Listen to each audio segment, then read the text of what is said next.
జరగకపోవడానికి కూడా కారణం మనమే. డ్యుయాలిటీ మైండ్ అనమాట. 3D వరల్డ్ అనేది డ్యుయాలిటీ మైండ్. అంటే ద్వంద్వం, ద్వంద్వత్వం అంటారు కదా. అవుతుందో అవదో, జరుగుతుందో జరగదో అని 2 రకాల మైండ్లు ఉంటాయి మనకే. 2 రకాల ఆలోచనలు ఉంటాయి అనమాట. కాసేపు నమ్మబుద్ధి వేస్తుంది, కాసేపు నమ్మబుద్ధి అవ్వదు. నమ్మకం మన మీద మనకే ఉండదు. దాన్ని డ్యుయాలిటీ మైండ్ సెట్ అంటారు. ఈ 3D వరల్డ్ అనేది డ్యుయాలిటీ మైండ్ సెట్ అన్నమాట.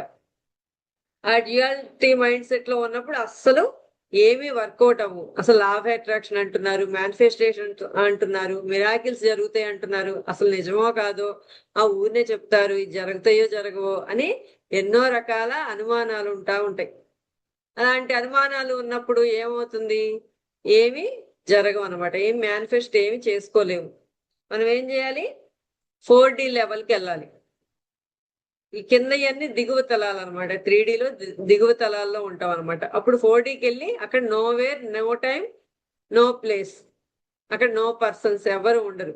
అక్కడి నుంచి మనం ఏమవుతుంది? మనం అప్పుడు దైవత్వానికి అలైన్ అయి ఉంటాం. ఎప్పుడైతే అలైన్ అయిన 4D నుంచి 5Dకి వెళ్తాం ఈజీ. ఇంకా 3D నుంచి 4Dకి వెళ్ళటమే కష్టం చాలా.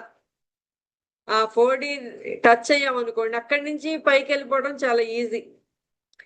తొందరగా మనం ఫ్రీక్వెన్సీస్ పెంచుకుంటూ ఉంటాం. ఆటోమేటిక్గా టెక్నిక్స్, విజువలైజేషన్స్, మెడిటేషన్స్ ఇవన్నీ చేసుకుంటూ ఈజీగా మేనిఫెస్ట్ చేసుకోగలుగుతాం.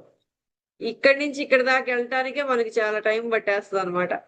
లాజికల్ మైండ్ గా ఆలోచిస్తూ ఉంటది. లాజిక్ మైండ్ అనేది లాజిక్ గా ఉంటది కదా.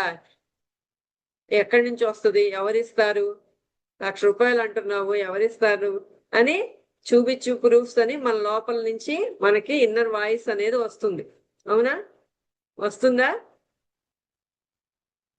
₹1,00,000 జాబ్ అంటున్నావు, లేకపోతే పిల్లలకి కానీ, లేకపోతే మీకు కానీ, లేకపోతే శాలరీ కానీ, ఏదన్నా కానీ, హెల్త్ కానీ, ఒక 60 kgs వెయిట్ ఉంటే 55 kgs 50 kgs రావాలని గోల్స్ పెట్టుకుంటాం.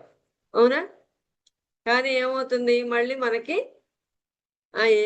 ఏమవుతుందిలే, ఏం చేస్తావులే అని చెప్పని మన మీద మనకే డౌట్లు ఇవన్నీ ఉంటాయి. సో దానివల్లే మనం మేనిఫెస్ట్ చేసుకోలేకపోతున్నాం అనమాట. 3D నుంచి 4Dకి వెళ్ళాలి. 4D అనేది బ్రిడ్జ్ అనమాట. ఆ బ్రిడ్జ్ ద్వారా మనం పైకి వెళ్తాం. ఫిఫ్త్ డైమెన్షన్ లోకి వెళ్ళిపోతాం. అప్పుడు మనం ఎప్పుడైతే మనం అట్లా అలైన్ అయి ఉంటామో ఆటోమేటిక్ గా మనం రీచ్ అవ్వగలుగుతాం అనమాట. మన గోల్స్ ని మనం ఈజీగా మేనిఫెస్ట్ చేసుకోగలుగుతాం.